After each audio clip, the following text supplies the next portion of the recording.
ನಮಸ್ಕಾರ ಬಂಧುಗಳೇ. ವಿಷ್ಣು ಸಹಸ್ರನಾಮ ಎಂದರೆ ಭಗವಾನ್ ಶ್ರೀ ವಿಷ್ಣುವಿನ 1000 ಹೆಸರುಗಳು. ಇದರಲ್ಲಿ ಇರುವ ಪ್ರತಿಯೊಂದು ಹೆಸರು ಕೂಡ ನಮಗೆ ಧ್ಯಾನ, ಭಕ್ತಿ ಮತ್ತು ಅರಿವು ಕೊಡುವ ಶಕ್ತಿಯನ್ನು ಹೊಂದಿದೆ. ನಾವು ವಿಷ್ಣು ಸಹಸ್ರನಾಮವನ್ನು ಓದುವ ಮೂಲಕ ಅಥವಾ ಪಠಿಸಿದರೆ ನಮ್ಮ ಮಾನಸಿಕ ಶಾಂತಿಯು ಹೆಚ್ಚುತ್ತದೆ, ರೋಗವೆಲ್ಲ ನಿವಾರಣೆಯಾಗುತ್ತವೆ, ಐಶ್ವರ್ಯ ಸಮೃದ್ಧಿಯಾಗುತ್ತದೆ ಮತ್ತು ನಮ್ಮೆಲ್ಲರಿಗೂ ರಕ್ಷಣೆಯೊದಗುತ್ತದೆ. ಗ್ರಹದಲ್ಲಿ ಶಾಂತಿ ನೆಲೆಸುತ್ತದೆ, ಮೋಕ್ಷಕ್ಕೆ ಪ್ರಾಪ್ತಿ ದೊರೆಯುತ್ತದೆ. ಇಂತಹ ನಮ್ಮ ಮನೋಕಾಮನೆಗಳನ್ನು ಪೂರ್ತಿ ಮಾಡುವ ವಿಷ್ಣು ಸಹಸ್ರನಾಮ ಕೇವಲ ಸ್ತೋತ್ರವಲ್ಲ, ಅದು ಶಾಂತಿ, ಆರೋಗ್ಯ ಮತ್ತು ಮನಸ್ಸಿನ ನಿರೀಕ್ಷೆ ಕೊಡುವ ದಿವ್ಯ ಮಾರ್ಗದರ್ಶಿಯಾಗಿದೆ.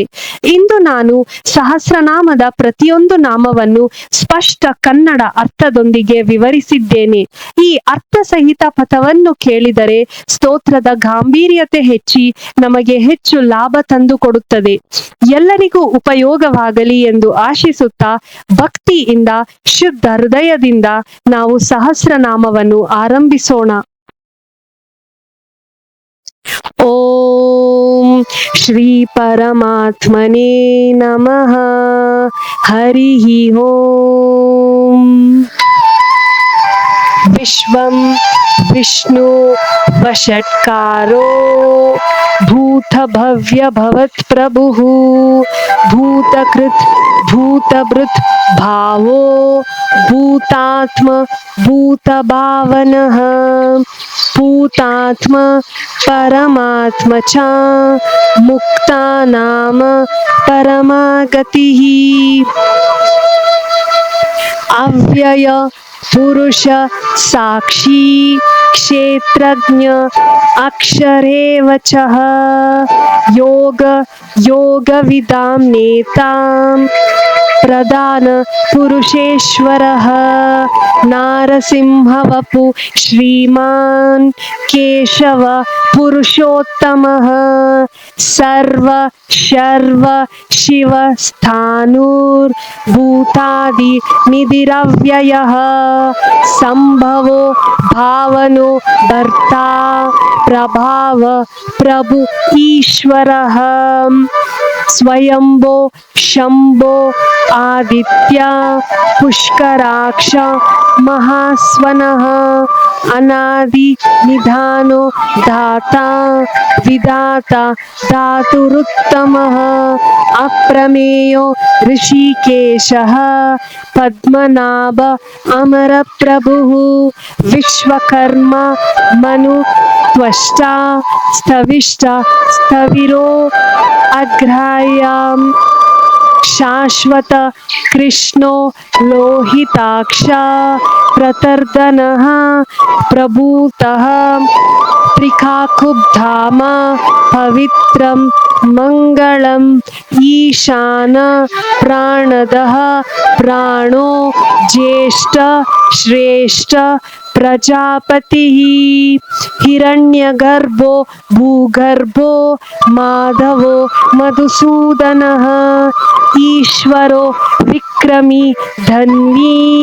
ಮೇಧಾವಿ ವಿಕ್ರಮ ಕ್ರಮಃ ಅನುತ್ತಮೋ ಧುರಾದರ್ಶೋ ಕೃತಜ್ಞ ಕೃತಿರಾತ್ಮವಾನ್ ಸುರೇಶ ಶರಣಂ ಶರ್ಮಾ ವಿಶ್ವರೇತ ಪ್ರಜಾಭವಃ ಅಹ ಸಂವತ್ಸರ ವ್ಯಾಲ ಪ್ರತ್ಯಯ ಸರ್ವದರ್ಶನಃ ಅಜ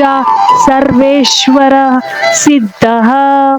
ಸಿದ್ಧಿ ಸರ್ವವಾದಿ ಅಚ್ಯುತಃ ವೃಷಕಪಿ ಅಮೇಯಾತ್ಮ ಸರ್ವಯೋಗ ವಿನಿಶ್ರಿತಃ ವಸು ವಸುಮನ ಸತ್ಯ ಸಮಾತ್ಮ ಸಂಹಿತಾ ಸಮಃ ಅಮೋಘ ಪುಂಡರೀಕಾಕ್ಷೋ वृषकर्म वृषाकृतिः रुद्र बहुशिराय बभ्रूर विश्वयोनि शुचिश्रवः अमृत शाश्वत स्थानुर वरारहो महातपः सर्वग सर्वविद्वानुर विश्वक्सेन जनार्दनः वेद वेदवित् अव्यंगो वेदांग वेदवित् कविः लोकाध्यक्षो सुराध्यक्षो धर्माध्यक्षो कृतकृतः चतुरात्मा चतुर्व्यूह चतुर्धंष्ट्रा चतुर्भुजः भ्राजिष्णुर्भोजनं भोक्ता सहिष्णु जगदादिजः अनघ विजय जेठा विश्वयोनि पुनर्वसुः उपेन्द्र वामन प्रांशु अमोघ शुचि ऊर्जितः अतीन्द्र संग्रहो सर्गा कृतात्म नियमो यमः वेद्य वैद्य सदा योगी वीरः माधवो मधुः अतीन्द्रियो महामयो महोत्साह महाबलः महाबुद्धिर् महावीर्य महाशक्ति महाद्युतिः अनिर्देश्य वपु श्रीमान् अमेयात्मा महादृक् महेश्वासा महीभर्ता श्रीनिवासा सतां गतिः अनिरुद्ध सुरानंदो गोविंद गोविदांपतिः मरीचि धमन हंसा सुपर्णो भुजगोत्तमः हिरण्यनाभो सुताप पद्मनाभो प्रजापतिः अमृत्युः सर्वदृक् सिंह संधाता संधिमान् स्थिरः अजा दुर्मर्षणो शास्ता विश्रुतात्मा सुरारिः गुरु गुरुत्तमो धाम सत्य सत्य पराक्रमः निमिष अनिमिष स्वग्रीव वाचस्पतिर् उदारधी अग्रणी ग्राह्मणिर् श्रीमान् न्याया नेता समीरनः सहस्रमूर्ध विश्वात्मा सहस्राक्ष सहस्रपात् आवर्तन निवृत्तात्मा संवृता संप्रमर्दनः अह संवत्सरतखा वह्नि अनिला धरणीधरः सुप्रसाद प्रसन्नात्मा विश्वदृक् विश्वभुक् विभुः सत्कर्ता सत्कृतः साधुर्जह्नु नारायणः नरः असंख्येया अप्रमेयात्मा विशिष्ट शिष्टकृत शुचिः सिद्धार्थ सिद्ध संकल्पः सिद्धिद सिद्धि साधनः वृषाहि वृषभ विष्णु वृषपर्व वृषोदरः वर्धनो वर्धमानः विविक्त श्रुतिसागरः सुभुजा दुर्दुरः वाग्मी महेन्द्र वसुद वसुः नैकरूपो बृहद्रूपो क्षिपिविष्ट प्रकाशनः ओजस् तेजस् धृतिधरः प्रकाशात्मा प्रतापनः रिद्धा स्पष्टाक्षरो मंत्र चंद्रांशु भास्करद्युतिः अमृतामस्मुद्भवो भानुर् शशबिन्दो सुरेश्वरः औषधं जगत् सेतु सत्यधर्म पराक्रमः भूत भव्य भवन्नाथः भवन पावन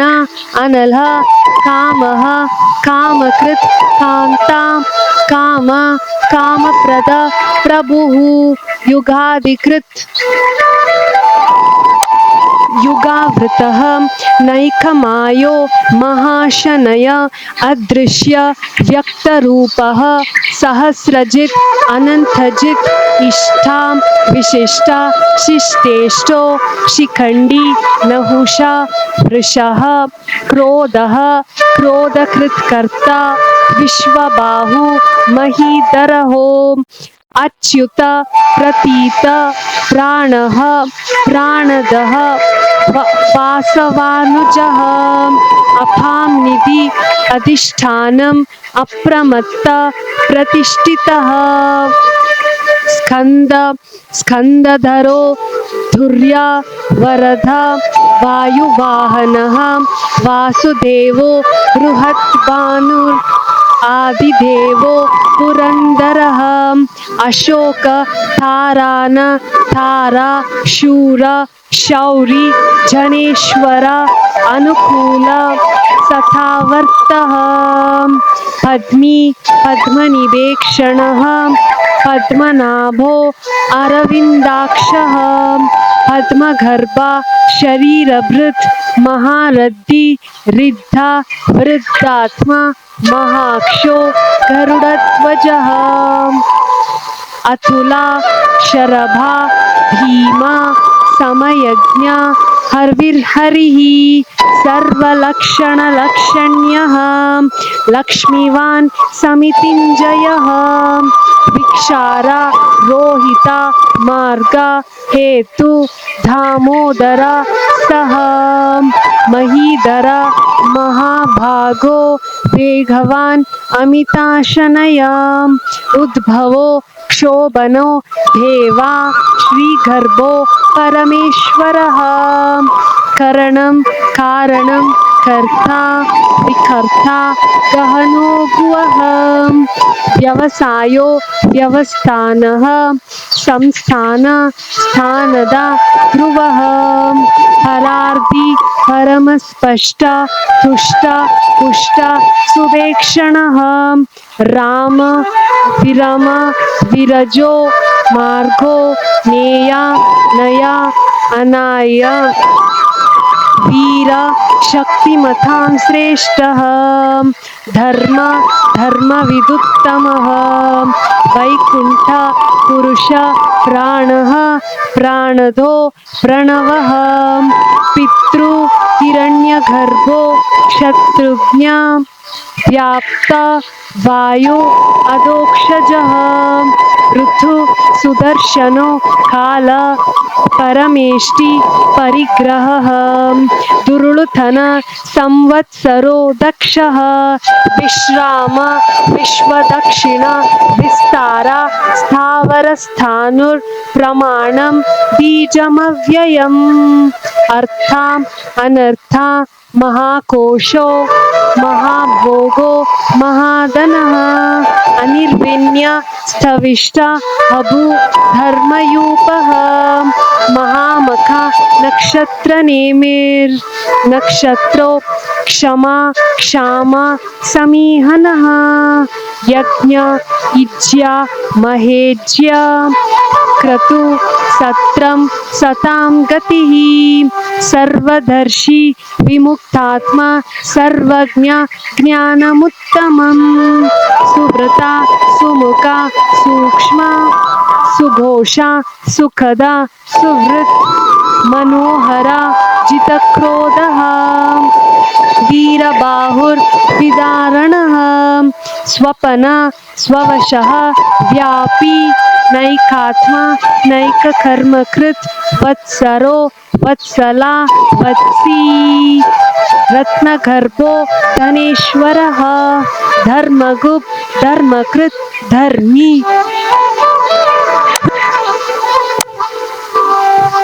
सत् असत् क्षरम्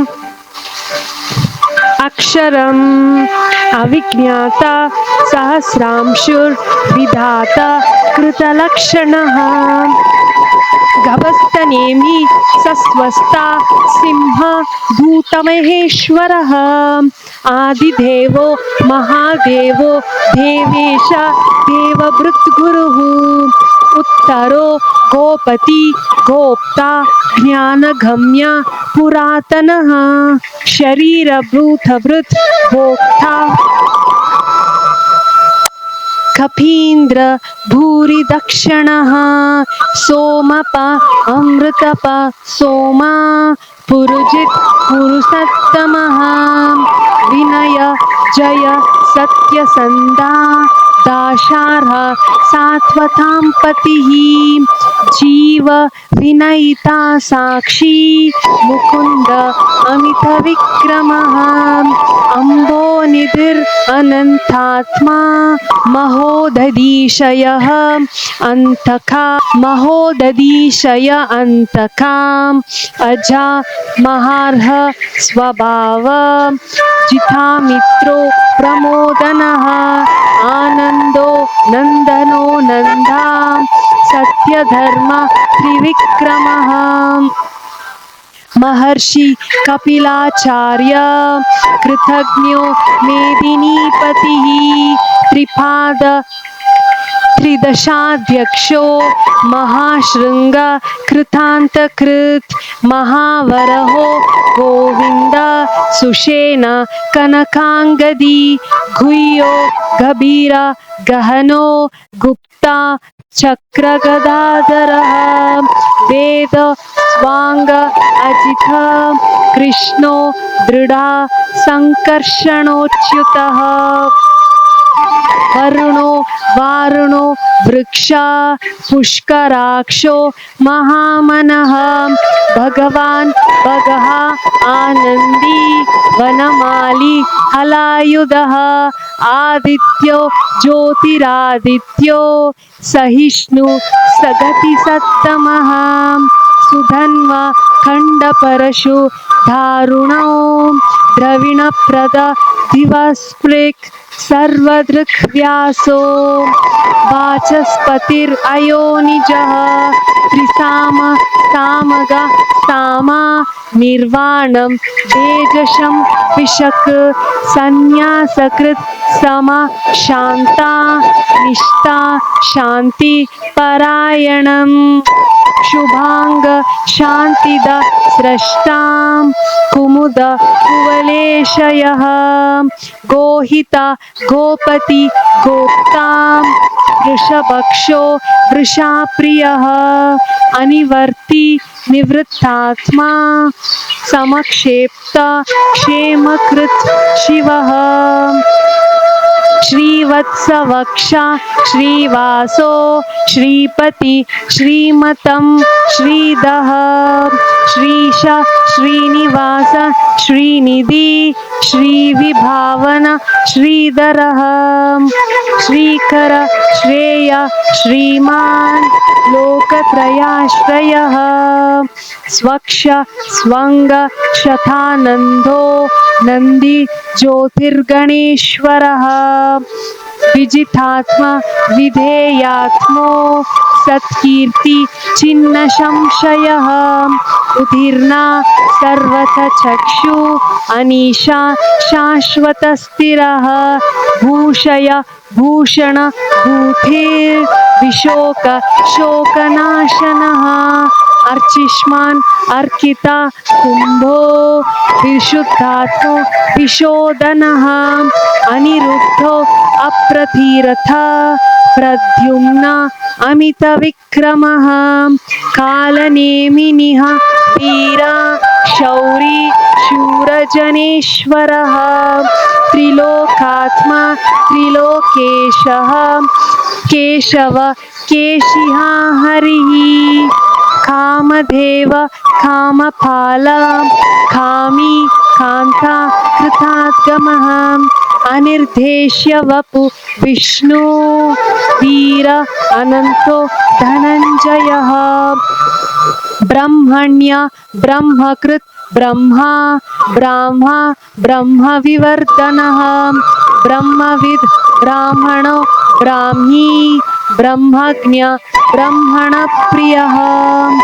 महाक्रमो महाकर्मा महातेजो महोरगः महाकर्तु महायज्वा महायज्ञ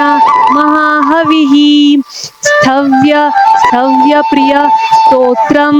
स्तुति स्तोता रणप्रियः पूर्ण पुरायिता पुण्यः पुण्यकीर्तिर् अनामयः मनोजवं तीर्थकारो वसुरेता वसुप्रदः वसुप्रदो वासुदेवो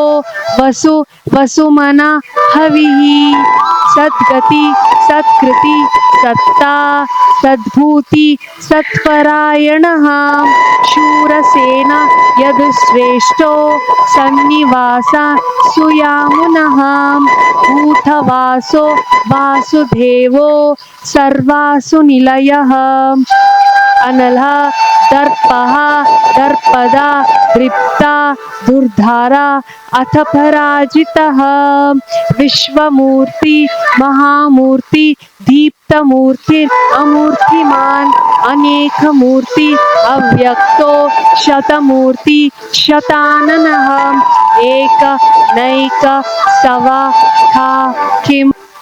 यात् तत् पदम् अनुत्तमं लोकबन्धु लोकनाथो माधवो भक्तवत्सलः सुवर्णवर्ण हेमांगो वरांग चन्दनङ्गदिः वीरः विषम शून्यो वृथासीन अचल चलः अमानि मानद मान्या लोकस्वामी त्रिलोकधृक् सुमेधो मेधज धन्याय सत्यमेध दरादरः तेजो वृषो द्युतिधरः सर्वशस्त्र वृथांवरहं प्रग्रह निग्रह व्याघ्रो नैकशृङ्गा गदाग्रजः चतुर्मूर्ति चतुर्बाहु चतुर्व्यूह चतुर्गतिः चतुरात्मो चतुर्भावो चतुर्वेदवित् एकपात् समावर्ता निवृत्तात्मा दुर्जयः दुरतिक्रम दुर्लभो दुर्गम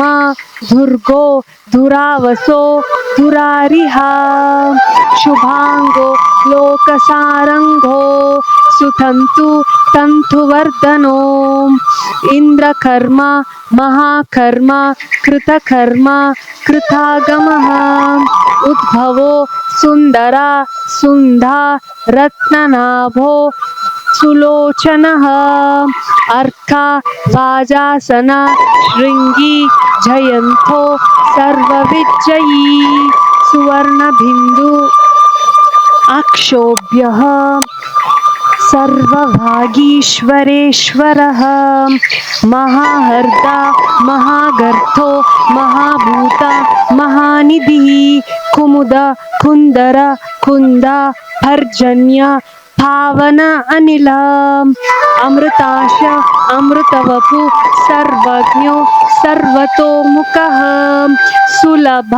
सुवृत सिद्ध शत्रुजित शत्रुतापनः न्याग्रोधो उदुम्बुरा अश्वत्थ चाणुरान्द्रणिषूदनः सहस्रार्ची सप्तजिह्वा सप्तैदा सप्तवाहनः अमूर्ति अनघो अचिन्त्यो भयकृत् भयनाशनः अनुबृहत् कृश स्थूल गुणभृता निर्गुणः महान् अधृत स्वधृत स्वाश्य प्राग्वंश वंशवर्धनः भारभृत् कथिता योगी योगीशो सर्वकामदः आश्रम श्रमण क्षाम सुपर्णो वायुवाहनः धनुर्धरो धनुर्वेदो दण्डा धमयिता धम अपराजितः सर्वसः अनियंत नियमो अयमो सत्ववान सात्विक सत्य सत्यधर्मपरायणः अभिप्रायो प्रियार्ह अर्ह प्रियकृत प्रीतिवर्धनः विहायास गति ज्योति सुरुचि हुतबुक विभुः रवि विरोचनो सूर्य सविता रविलोचनः अनंत हुतबुक भोक्तो सुखदा नैखजा अग्रज अनिर्विण्य सदामर्षे लोकाधिष्ठानम् अद्भुतम् सनातनात्मा कपिला कपि अप्यायः स्वस्तिदा स्वस्तिकृत स्वस्ति स्वस्तिबुक स्वस्ति दक्षिणः अरौद्र कुंडली चक्री विक्रमी ऊर्जित शासनः शब्दातिगा शब्दसः शिशिरा शर्वरिकरः अक्रूरा पेशाला दक्षः दक्षिणे क्षमिनामवरः विद्वत्तमः वीतभया पुण्यश्रवणकीर्तनः उत्तरायण दुष्कृतिः पुण्य दुःस्वप्ननाशनः वीरः रक्षणो संता जीवन पर्यवस्थितः अनंतरूप अनंतश्री जितमन्यु भयापः चतुराश्रय गभीरात्मा विदिशा व्यादिशा दिशः अनाधि भूर्भुवो लक्ष्मी सुवीरो रुचिरंगदः जनना जन्म जन्माधिर भीमा भीम पराक्रमः आधार निलयो अदाता पुष्पहास प्रजागरः ऊर्ध्वगः सत्पथाचार्य प्राणदः प्रणव पना प्रमाणं प्राणनिलयः प्राणभृत प्राणजीवनः तत्त्वं तत्त्ववित् एकात्मा जन्म मृत्यु जरातिगः भूर्भुव धारा सविता प्रपितामह यज्ञ यज्ञपति यज्वा यज्वांग यज्ञवाहनः यज्ञभृत यज्ञकृत यज्ञी यज्ञभुक यज्ञसाधनः यज्ञान्तरकृत यज्ञगुह्या अन्नाम अन्नादा आत्मयोनिः स्वयं जात वैखान सामगायन देवकीनन्दनः स्रष्टा क्षितिशा पापनाशनः शङ्खभृत् नन्दकी चक्री शारङ्गधन्वा गदाधारा रथाङ्गपाणि अक्षोभ्यो सर्वप्रहरणायुधः वनमाली गदीश्रांगी शंकी चक्री च नंदकी श्रीमान नारायणो विष्णुर्वासुदेवोऽभिरक्षतु ओम श्री परमात्मने नमः।